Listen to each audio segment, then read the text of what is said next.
안녕하세요. 삶의 신입니다. 지방직 공무원 시험 최종 합격자 발표가 나오고 있죠. 네, 최종 합격자 발표 이후에 어떻게 진행되나 궁금해 하시는 분들 위해서 예시로 대구광역시 자주 하는 질문이란 게 이게 이제 최종 합격자 발표 공고에 보면 나와 있습니다. 있는 데도 있고 없는 데도 있고 그런데 대구가 좀 자세하게 잘 써놨어요. 네, 이게 뭐 요거는 이제 대구에 한해서 적용되는 것도 있고 다른 지역하고 또 호환이 되는 곳도 있고 그렇습니다. 그래서 제가 설명하면서 요거는 요렇게 저렇게 말씀을 좀 드려볼게요.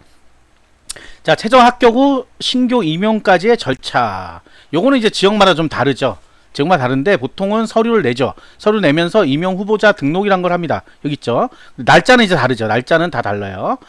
바로 최종 합격자 발표 나고 거의 일주일 안에 요 신규 임용 후보자 등록을 받습니다. 거기에 이제 신체 검사 같은 거 받아야 되죠. 그러니까 그 기간 동안을 주고 어느 날 와서 내라 이렇게 하는 거죠. 보통은. 네, 요게 이제 신규 임용 후보자 등록이에요. 다 있습니다. 없는 데는 없어요. 없는 데 없어요. 자, 그 다음에 이제 신규 교육 예정일 알고 싶은데 지금 아직 안 나왔다 이 얘기예요. 안 나왔는데 보통 지방직은 두 가지인데 빨리 되시는 분은 먼저 받아요. 한 달 정도 후에. 근데 지금 8월이죠. 9월 달에도 나오거든요. 그럼 문제가 뭐냐? 추석이 있어. 추석 전에 잘 안 받습니다. 그래서 추석 이후에 받을 수도 있고, 자, 추석 이후가 되니까 벌써 10월이 넘어가죠. 그러니까 먼저 임용을 시킨 이후에 거꾸로 또 다시 근무 도중에 연수를 받는 경우가 있어요. 신규 교육. 그러니까 이게 두 가지가 좀 달라요. 다르고 그거는 이제 그 해당 지자체 사정에 따라 좀 다르게 돌아가고 있습니다. 그래서 개인별로 이건 안내가 갑니다. 개인별로 어디에 공지가 나오지 않아요. 그래서 아무리 찾아봐도 안 나오죠. 공지는 안 나오고 대략 언제쯤 뭐 할 거다 요 정도 나오는 데도 있고, 그 다음에 뭐 각자 개별적으로 연락을 줄 것이다. 그게 이제 임용 후보자 등록 그 서를 내면 거기 이메일이나 전화번호가 나오니까 그걸로 이제 안내를 해주는 거죠. 자, 여기는 이제 대구광역시죠. 광역시 몇 개 있어요? 몰라요. 네, 특별시랑 광역시, 서울특별시, 그 다음에 인천광역시, 대구광역시, 대전광역시, 광주광역시, 부산광역시, 울산광역시, 요렇게 대구광역시 했나? 어쨌든 이렇게 광역시들은 대부분 자치구가 있습니다. 자치구. 시잖아 지금 이게 대구광역시. 근데 시에서 근무하는 게 아니고 자치구 배정을 해요. 자치구 배정. 서울특별시에도 구가 있죠. 마포구, 뭐 서대문구 막. 그래서 이렇게 여기 있죠. 근무 희망지. 자, 희망지란 거는 어디서 그럼 있을 거야. 그래서 지망서를 씁니다. 보통은 1지망, 마포구, 2지망, 뭐 서대문구 이런 식으로 해갖고. 그래서 각 지망마다 성적 순으로 선발하게 돼 있어요. 그렇게 돼해요. 그렇게. 그래서 여기 보시면 주소지를 한다고 하는데 대부분 성적을 합니다. 주소지로 하면 다들 주소지를 옮겨버리니까 그렇게 잘 안 하고 성적으로. 그래서 주소지에서 먼 곳으로 배치될 수도 있습니다. 이제 그러니까 본인가 지망이 막 뒤로 밀리면 다른데 별로 희망하지 않는 5지망 정도의 배치 받을 수도 있죠. 그러니까 성적이 문제예요. 이게 다. 특히 이제 뭐 서울 같으면 강남 뭐 이런데 강남구, 서초구 막 서로 막 좋아하잖아요. 그러니까 그런 곳은 아무래도 성적이 높아야 되지 않을까 하는. 물론 아닐 수도 있어요. 이건 제 생각일 뿐이에요. 뭘 선호하는지는 제가 잘 모르겠습니다. 저는 서울에 살지 않고 있기 때문에. 보통 이제 자기 집하고 가까운 데를 선호할 것 같은데 또 그렇지도 않아요. 보면. 자, 구군 아닌 대구시 본청. 이건 본청에도 아니고 서울시청 가는 거. 사실상 서울시청으로 가는 건 거의 불가능하다. 똑같다. 대구도. 불가능한데 이 시청 소속이 있어요. 서울도 마찬가지예요. 서울도. 전기, 뭐 전산, 시설, 공업 이런 게 통합인사직렬이라 그래가지고 소속은 이제 서울시, 대구시 이렇게 돼 있고 군구로 파견을 보내요. 파견 보내서 몇 년에 한 번씩 순환 근무를 시킵니다. 그래서 요게 어디 나오냐면 저도 몰랐는데 영등포구에서 만든 유튜브가 있어요. 영군회라고. 거기에 나와서 알려줍니다. 서울시 소속이라 그러면서. 그래서 제가 알았어요. 근데 여기에는 자세하게 안내가 이렇게 돼 있죠. 근데 대구는 요건 참 좋은 것 같아요. 이렇게 좀 자세하게 해놓은 거. 그래서 내가 시청에 가고 싶으면 대부분 다 7급 봅니다. 7급. 7급을 보면 시청으로 갈 수 있는데 7급이 아닌 일반 행정 같은 경우 7급이 아닌 낮은 급으로 가면 낮은 급? 9급으로 가면 대부분 자치구로 간다. 이렇게 보시면 돼요. 나중에 뭐 전입시험 같은 게 있을 수도 있다. 있다가 아니라 있을 수도 있다. 그러니까 본청에 이제 사람이 모자라. 그러니까 새로 뽑지는 않고 기존에 다니던 공무원 중에 오실 분 해갖고 하는 경우도 있다. 예. 뭐 이거 너무 자세히 알려주나? 자, 그 다음 실무수습이라는 게 있습니다. 실무수습. 실무수습은 공무원이 아닙니다. 예, 공무원이 아니에요. 일종의 인턴 사원 같은 건데, 예, 공무원 되기 전에 좀 일 좀 해봐 이런 거예요. 일종의. 근데 왜 이게 있겠어요? 이게 발령일자랑 안 맞기 때문에 그래요. 발령이 바로바로 나야 되는데 안 나는데 실질적으로 거기서는 인원이 빠졌어요. 그러니까 이 사람들을 다른 형태로 일단 고용을 해보는 거야. 하는 거야. 그래서 와서 좀 일 좀 하다가 좋으면 여기 다녀 이런 거예요. 공무원 돼서 다녀. 뭐 이런 건데 이게 이렇게 되는 경우도 있고 아니면 아예 미리 적응이 잘 안 된다 그러니까 알바 형식으로 와서 해라 뭐 이런 거예요. 다 있지 않아요. 다 전부에서 다 실무수습을 선발하는 게 아니고요. 자, 이거랑 헷갈린 게 뭐 있어요? 15 공무원. 15는 공무원이에요. 공무원이 되면 6개월간 15를 거치게 돼 있습니다. 15는 뭐 일하는 게 다르고 급여가 다른 건 아니에요. 다만 이제 뭐 해고나 무슨 징계 절차가 좀 간소화돼 있습니다. 간소화돼 있기 때문에 그래서 그러잖아. 자를 수 있다 뭐 이런 얘기 하는 게 그거예요. 15 때는 조심해야 된다 뭐 이런 게 그러니까 일종의 뭐 이것도 뭐 되게 어렵죠. 수습기간이니까. 여기 일체문 수습인데 또 뭐 그래요. 어쨌든 그게 왜 있는지 저도 잘 모르겠습니다.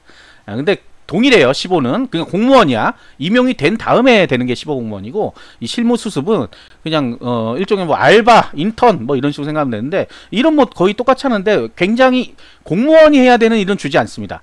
권한이 없기 때문에 줄 수가 없어요. 그러면 본인 생각은 뭐 해야 되는지 알죠. 요 정도 뭐 설명드리면 알 거라고 제가. 네. 그 뭐 대부분 다 줍니다. 그래서 직급 보조비, 정액급 시비 이런 거 다 줘요. 그러니까 거의 9급 1호봉하고 거의 비슷하게 줍니다. 그러니까 9급이니까 1호봉 호봉 인정해 주는 게 아니라 그냥 1호봉. 그럼 한 3개월, 6개월 원래 6개월 이상 하지 말라고 돼 있는데 뭐 길게는 6개월도 하신 분이 있다 그래요. 근데 요거 아까 얘기했잖아요. 발령 나기 전까지니까 만약에 지금 바로 신청하면 9월 달부터 다녀 그러면 9월, 10월, 11월, 12월 정도 다니고 1월에 정기인사 때 발령 나서 갈 수도 있고 뭐 그래요. 일단은.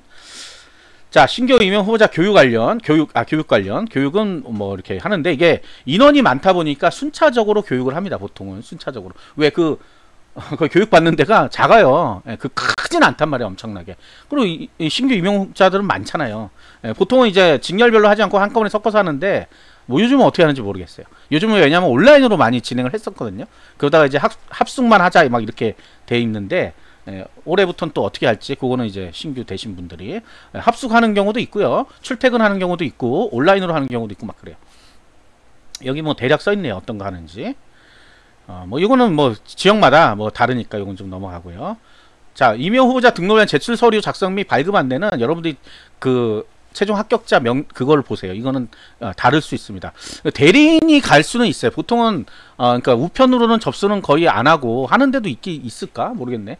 잘 모르겠고 대리인이 갈 수 있습니다. 해외여행 가시고 이런 분도 있잖아요. 대리인이 갈 수도 있다. 그러니까 미리.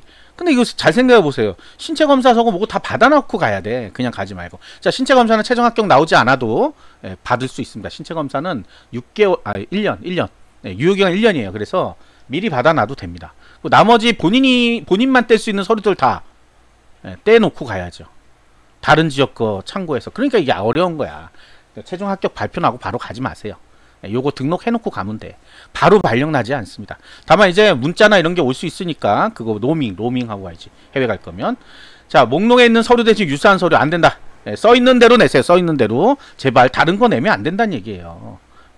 자, 미리 발급받았는데 3개월 지났다. 안 된다. 여기 다 써있죠. 병원 주민 스테이플러 찍은 채 다 제거한다. 왜 그러냐면 이게 스캔을 하는 것 같아. 스캔을. 제 생각엔 그래요. 스캔을 해야 돼서 다 뜯어내.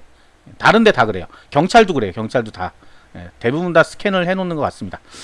자, 개명을 해서 시험 응시 때와 이름이 다르면 그 개명 내역 확인하는 기본증명서. 기본증명서라는 게 있어요. 옛날에 호적등본이라고 했던 그거 있잖아요. 그게 여러 가지 종류가 있거든요. 그 중에 하나가 기본증명서예요. 자, 임용 후보자 등록 원서할 때 맨날 이 얘기하죠. 뭐 주소 다른데 어떡하냐. 주소는 뭐 날라올 것 같죠. 하나도 안 날라옵니다. 합격해도 안 날라와요. 그러니까 주민등록상 주소로 해라. 무조건. 법적인 주소에서 하라는 거예요. 병역에 관련된 거 있고 여자분. 자, 응시원서 때와 다른 사진도 사용 가능하냐. 이게 어떤 데는 보면 응시원서에 사용했던 사진으로만 제출해라 하는 데 있어요. 그러면 그렇게 하는 거야. 근데 아닌 데도 있어요. 왜냐면 특히 이제 그 우리 공무원증까지, 그러니까 인사서류랑 공무원증은 같은 걸로 해야 되는데 옛날 사진은 너무 옛날 사진이야. 그래서 아니 원서 사진이 너무 옛날 사진. 원래 그러면 안 되는데 그 다시 가져가면 해줍니다. 그거 안 해주지 않아요. 네, 해줘요. 그럼 새로 멋지게 찍어서 가는 것도 좋죠. 네, 그죠? 자, 흑백 사진, 콘센트 사진 너무 자세해, 너무 자세해. 반드시 정장을 착용할 필요는 없습니다. 그러나 우리가 뭐 인사서류나 그죠? 인사서류나 공무원증에 이런 사진 쓰실 분 어딨어? 없잖아. 다 그래서 정장 입고 찍어요. 아니 합격됐는데 그 정장 하나 찍는 게 뭐가 그렇게 어려워? 예? 15,000원이면 찍습니다. 요즘 웬만하면. 그 구청이나 시청 앞에 가면 다 있어요. 왜? 여권 때문에 다 있어요. 여권 사진을 찍는 곳이 다 있기 때문에. 위에 옷도 다 빌려줍니다. 가서 옷 그냥 입고 찍으면 위만 입으면 되죠. 위만 입고. 자, 요거는 이제 구체적인 건 아니기 때문에 넘어갑니다. 이건 넘어가고. 자, 요것도 많이 물어보더라고. 요 서류에 한국사 검정시험 운전면허 써야 되냐? 운전면허 기재하지 마라. 웬만하면 기재 안 합니다. 전부 다. 이거는 사실은 이게 자격증의 개념은 아니에요. 따져보면 그냥 면허증이지 하지만. 네. 그래서 여기는 면허는 업무 수행과 관련있는 위주로 작성한다. 커말 같은 거 있으면 쓰라. 근데 아무 뭐 작용하는 건 없어요. 어떤 분이 커말 꼭 따야 되냐 뭐 이러는데 아니야. 예, 그냥 있으니까 쓰라는 거야. 이거 있으니까 쓰라는 거예요. 그 다음에 하는 건 토익 토플 안 써도 된다. 예, 근데 있으면 써. 아니야, 쓰지 마세요. 여기 이거 기재할 필요 없다니까 뭐하러 써. 나중에 지역마다 다른데 승진 가점에 토익 점수가 있는 곳도 있습니다. 토익 얼마였지? 800인가 700인가 800인가 그렇게 있는 데가 있어요. 그거는 이제 내규가 있거든요. 내규를 보면 아는데 가점 평정이란 게 있어요. 그래서 거기에 있으면 나중에 내면 됩니다. 그때. 어떻게 내냐고요? 인사과에 물어봐야죠. 어떻게 내는지.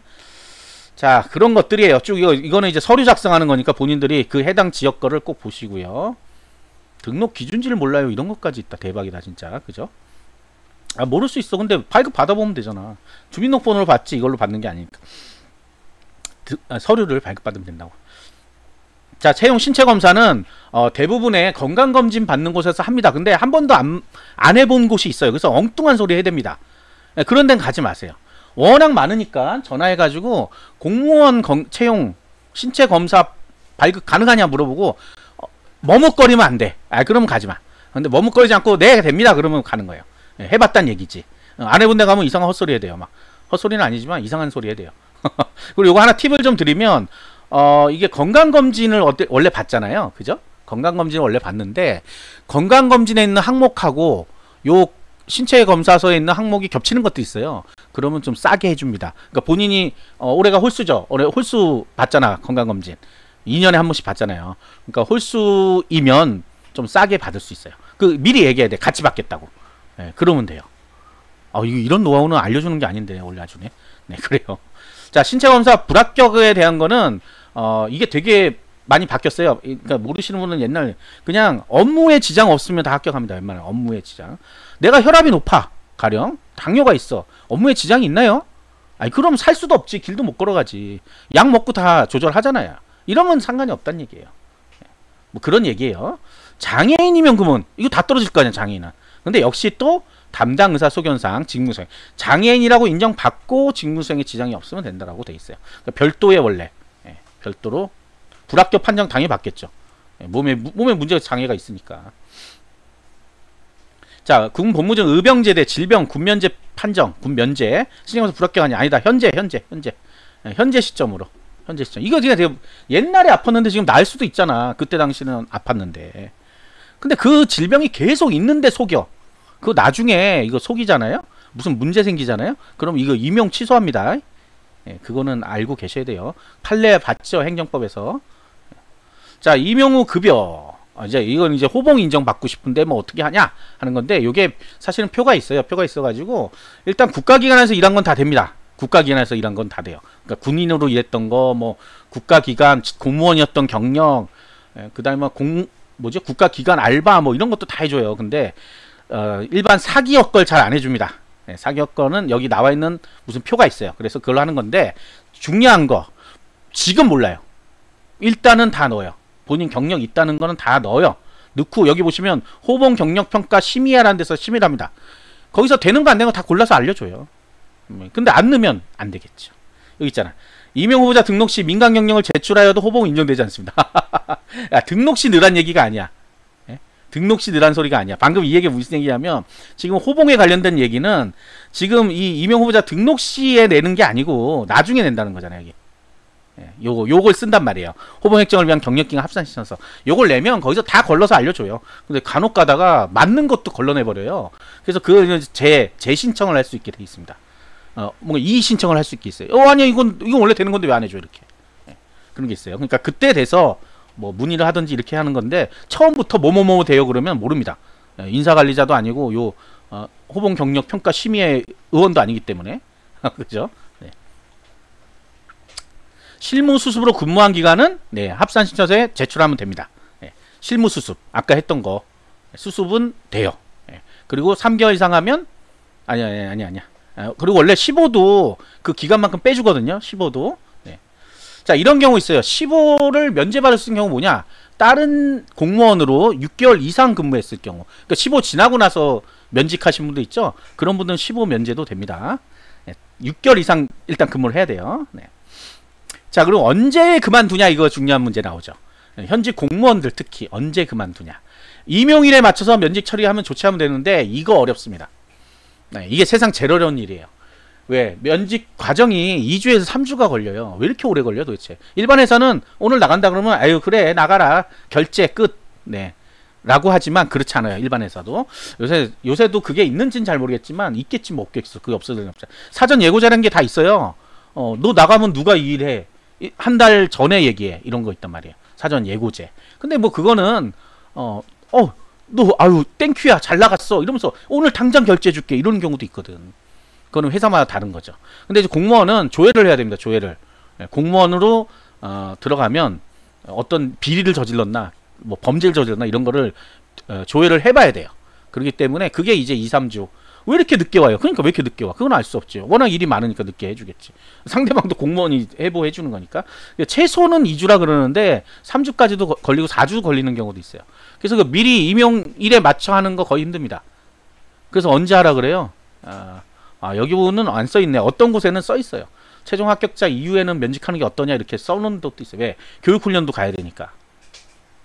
괴롭죠. 네, 이거 알 수 없어요. 그래서 굉장히 힘듭니다. 근데 일반 사기업은 어쨌든 그 임용한 날짜 전날까지만 근무하면 됩니다. 전날 퇴직하면 돼요. 무슨 얘기인지 아시겠죠? 네. 겹치지만 않으면 되는 거야. 이 겸직 금지란 거는. 자, 요거는 이제 지자체 거고, 아우 길다 오늘 방송. 자, 요거 이제 교육청 게 있어요. 교육청. 교육청 것도 거의 다 같은데 좀 다른 부분이 어떤 게 있나 한번 보도록 하겠습니다. 이게 어디 거지? 서울시 교육청. 네. 오늘 나왔어요. 오늘. 요것도 다 문서 작성하는 내용이고 신체 검사. 네, 신체검사도 자 넘어가고 호봉. 자, 이 교육행정의 호봉, 교육청의 호봉은 이게 좀 어려워요. 예, 이거 사기업은 안 됩니다. 아예 교육행정이란 게 없기 때문에 없어요. 그런데 이제 사립학교 교직원, 국공립학교 및 사립학교 임시교원, 교원 이런 건 돼요. 또 학교에서 다닌 건 또 돼. 예, 여기 호봉이 좀 달라요. 그러니까 호봉 인정 맞는 게 교육청 쪽이 좀 달라요. 사기업은 안 된다고 보시면 돼요. 안 된다고. 교육 관련 사기업 안 돼. 거기서 무슨 행정이랑 업무를 보지 않기 때문에 그래요. 자, 임용유예. 아까 저게 임용유예가 안 써있다 그러고 보니까 임용유예는 된다. 뭐 제출해라 뭐 이런 내용인데 뭐 대학원에 진학하는데 안 된다. 이거 항상 나옵니다. 대학원에 진학하려고 하는데 안 돼요. 대학원 다닌다. 그것도 안 돼요. 대학원 대부분 야간이죠. 많이 대부분은 그렇고 뭐 아닌 사람도 있긴 하겠지만 보통은 안 된다고 돼 있습니다. 근데 일단 넣어봐. 안 된다고 해도 한번 넣어봐요. 너는 봐. 근데 써있잖아. 어쨌든 간에. 자, 학교 졸업 때 3년 되냐 안 된다. 이거 왜 그래요? 신규 임용 후보자 명부의 유효기간이라는 게 법으로 2년 이내로 돼 있습니다. 2년이 아니야. 2년 이내야. 2년 이내. 그렇기 때문에 2년 딱 되는 날에 취소됩니다. 만약에 그냥 쭉 지나가서. 그렇기 때문에 임용유예를 2년 이내로 주는데 보통 한 1년 6개월이 지나면 임용 절차가 진행이 돼버려요. 왜 그래요? 자리가 언제 날지 모르잖아. 그러다 2년 넘어가면 어떡해. 그래서 한 1년 6개월 정도면 막 연락이 와요. 오늘 요번에 뵀는데 오라고. 저 아직 안 끝났는데요. 그러면 뭐라 그러냐면 다시 언제 임용될지 몰라요. 이게 제일 무서운 말이에요. 이게 무서운 말이에요. 언제 될지 몰라요. 2년 지나면 취소입니다. 이렇게 돼요. 그러니까 어떻게 울며 겨자 먹기로 갈 수밖에 없어. 그래서 이게 많이 남으신 분들은 다양한 방법이 있습니다. 사실은 뭐 취업계 내시는 분도 있고 마지막 학기 정도는 치렀게. 그 다음에 이제 우리 뭐 있어요? 계절 학기를 엄청 땡겨야 돼. 근데 이게 생각해보세요. 학교하고 나서 학교 열심히 다녀요? 잘 안 다녀. 그래서 중간에 포기하고 돌아오시는 분도 있습니다. 임용유예 중간에 포기할 수 있어요. 예, 다시 임용 절차 밟으면 돼요. 그냥 안 한다 그러고. 예, 그런 경우도 있고. 그래서 지금이야 뭐 학교 나오고 어쩌고 저쩌고 하는데 다니다 보면 그렇고, 또 학고 맞는 분도 있고, 예, 공부하도 안 하니까 학고 맞고. 그런 경우에 나중에 연수휴직이 있습니다. 연수휴직. 휴직이야 이거는. 그러니까 내가 대학 다니려고 휴직을 해야 돼. 무급입니다. 무급. 돈 안 줘요. 그렇기 때문에 그렇게 해서 또 졸업하신 분도 있고, 독학사. 남은 학점만큼 학점 따가지고 그냥 졸업 학위만 받는 거죠. 학위만. 네, 학력 인정만 받는 그런 경우도 있다. 자, 요즘 뭐 3학년 때 많이 시험을 보기 때문에 3학년 1학기 정도 하고 뭐 준비해서 이렇게 하신 분도 많아서 대부분은 뭐 임용유예가 다 됩니다. 그리고 임용유예가 안 된다라기보다는 대부분 되려고 하는데 진짜 뭐 안 될 것 같은 사람들은 안 해줘요. 진짜 안 돼. 그래서 일단은 신청해 보는 겁니다. 그래서 안 되면 이제 B 플랜을 작성을 해야죠. 그죠? 그런 내용들이 좀 나와 있고, 역시 좀 짧죠, 역시. 자, 요렇게 됩니다. 요렇게 진행되는 거고, 국가직하고 좀 다른 거는 국가직은 부서 배치를 하죠. 근데 그 이후에 임용유예 막 이런 거 하는데, 여기는 일단은, 아까 얘기한 자치구를 배정받은 다음에 임용유예를 합니다, 보통. 자치구 배정받은 다음에. 교육청은 자치구가 없죠. 여기도 이제 지망을 받긴 하는데, 여기도 이제 지망한다는 얘기가 안 나와 있어. 교육청도, 보세요. 도 단위로 뽑잖아. 그렇기 때문에, 지역이 넓잖아요. 그래서 희망 지역을 받습니다. 보통은. 지역을 받아가지고 역시 성적순으로. 그건 자치구 이런 개념은 아니고 지역별로 해가지고 일지망 날 우리 집 근처에 있는 학교를 가고 싶어 뭐 이런 거 있잖아요. 자, 그렇게 진행된다는 거 아시면 되겠습니다. 구독과 좋아요 알림 설정 감사합니다.